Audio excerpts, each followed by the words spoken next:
Today in our 2009 Toyota Camry, we'll be looking at our best hitch options. All right, we have two hitches here today. On the top, we have a Draw-Tite Class 2, part number 36416. And on the bottom, we have a Curt Class 2, part number C12343.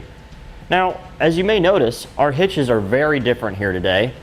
They attach in completely different manners. The only real similarity that both these hitches have is they're both Class 2s. Now, our Draw-Tite hitch here, in my personal opinion, I believe this is the easiest hitch to install. However, it does require some drilling.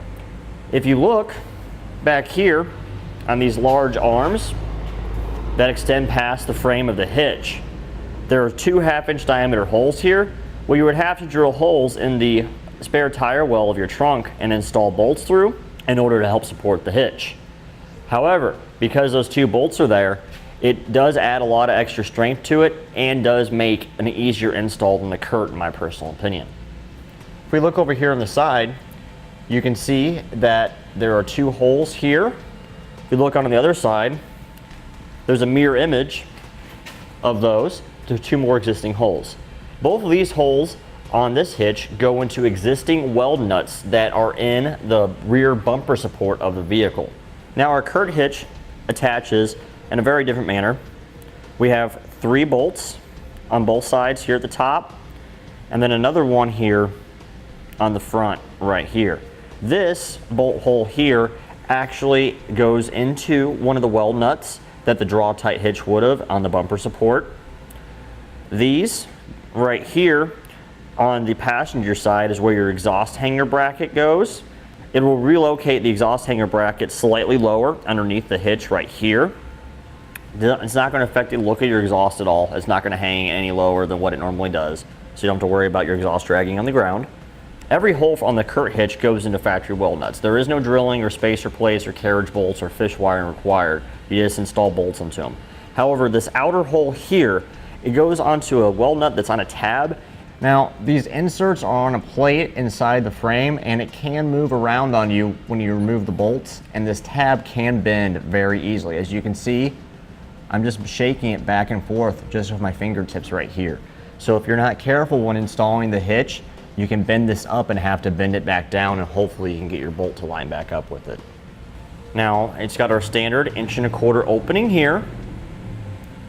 And on the side, we have our standard 1/2-inch diameter hitch pin hole.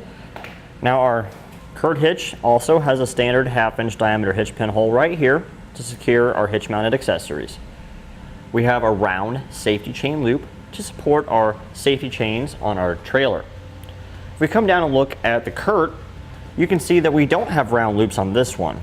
We have this flat steel plate welded to the bottom of the frame of the receiver and the hitch itself.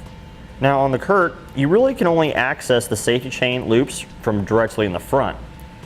Whereas on the Draw-Tite, you can clip on the back, the side, the front, it doesn't matter. You'll be able to go all the way around it. That's a nice feature right there. The Draw-Tite hitch has a 3,500 pound max gross trailer weight rating and a 300 pound max tongue weight rating. Now, our Curt hitch here has a 3,500 pound max gross trailer weight rating and a 350 pound max tongue weight rating. So it is 50 pounds higher as far as the tongue weight goes. However, if you're using the Curt hitch for a non-trailer application such as a bike rack or a cargo carrier, Curt does require the use of a stabilization strap to help support the load. We have those stabilization straps available separately on our website. Now, the appearance of the hitch on the vehicle is going to be drastically different between these two hitches. The Draw-Tite hitch will be very tucked up underneath our rear bumper cover. If we have a look at the back of our Camry that we have here today, we have a Draw-Tite hitch installed, and you can see what it looks like. As you can see, we only really have the Class 2 opening right here and a very slight amount of the frame hanging on down here on either end. The Curt hitch, however, will hang much lower, and you'll have the entire frame exposed underneath the vehicle, with the receiver being slightly lower as well. Now, our hitches are slightly similar in the regards that they both have a black powder coat finish on the entire hitch itself. The Curt's a little bit more of a high gloss finish to it. And also, they both have a rectangular steel construction on them. Another similarity we have between our two hitches is they both have a reinforcement collar welded around the 1¼ Class 2 opening. Now, in conclusion, if I was to be purchasing one of these hitches for my Toyota Camry, I would be going towards the Draw-Tite myself, just because the fact that it does install a lot easier in my opinion, because the weld nuts that it goes to on the bumper support right here, they are much more substantial than the weld nuts that go into the Curt hitch right here. Makes it a lot easier installation. Yes, you do have to drill a couple holes on the Draw-Tite hitch, but that doesn't bother me because it does make an easier installation. Also, I like the fact that you don't have to use a stabilization strap if you're using it for a non-trailer load, which on a Camry, that's probably what you're going to be using a hitch for most of the time. You're probably using it for a bike rack or a cargo carrier. And that completes our look at the best hitch options for the Toyota Camry. Click the link below to shop, learn more, or visit us at etrailer.com.